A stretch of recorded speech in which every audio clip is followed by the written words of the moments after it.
Hello guys, welcome back to new mini vlog. So ఈరోజు మనం అయితే రెస్టారెంట్లో ఉన్న శివాలయం టెంపుల్కి అయితే వెళ్తున్నాం అనమాట, మిల్టన్ రోడ్లోని. యూకే వచ్చాక టెంపుల్స్కి వెళ్ళడం అయితే చాలా తగ్గిపోయింది గైస్. సో ఇంకా ఈ రోజు ప్లాన్ చేసుకున్నాము టెంపుల్కి వెళ్దామని చెప్పి. అందుకని ఫాస్ట్గా ఈవినింగ్ రెడీ అయిపోయి హెయిర్ స్ట్రైట్నింగ్ పెట్టేసుకొని బయలుదేరిపోయామన్నమాట. తనైతే నా ఫ్రెండ్ బాను. ఇంక ఇద్దరం కలిసి టెంపుల్ దగ్గరికి అయితే రీచ్ అయిపోయాము. వెళ్ళగానే వినాయకుడి దర్శనం చేసేసుకున్నాము. తర్వాత నందీశ్వరుడిని, హనుమంతుడిని కూడా చూసుకొని లోపలికి అయితే వెళ్ళామన్నమాట. టెంపుల్ అయితే చాలా బాగుంది. లెస్టర్లో ఎవరైనా ఉంటే ఖచ్చితంగా విజిట్ చేయండి. వెళ్ళగానే మాకు ఇలా ఫ్రూట్స్ ఇచ్చి దేవుడి దగ్గర ఆఫర్ చేయించారనమాట. ఎంత బాగా అలంకరించారు శివాయిని మాత్రం. నాకైతే మళ్ళీ ఇండియాలో ఉన్న ఫీల్ అయితే వచ్చింది. నేను యూకే వచ్చాక వేరే టెంపుల్స్ కూడా విజిట్ చేశా, కానీ ఇంత పీస్ఫుల్గా నాకు ఎప్పుడు అనిపించలేదు. ఎందుకంటే మేము జస్ట్ విజిట్ చేసి వచ్చేద్దాం అనుకున్న వాళ్ళం. అక్కడే ఒక 2-3 అవర్స్ అయితే ఉన్నామన్నమాట. ఆ భజనలు, పూజలు నాకు మళ్ళీ ఇండియన్ వైబ్ అయితే వచ్చింది.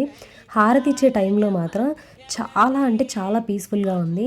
మాకు ఆయన పంతులు గారు కూడా చెప్తున్నారనమాట, మీ మనసు మీదే కాన్సన్ట్రేట్ చేసుకోండి, మీ ప్రాబ్లమ్స్ ఏమున్నా మర్చిపోండి అని చెప్పి. So that's it for mini vlog guys. That's all for this mini vlog. Bye guys.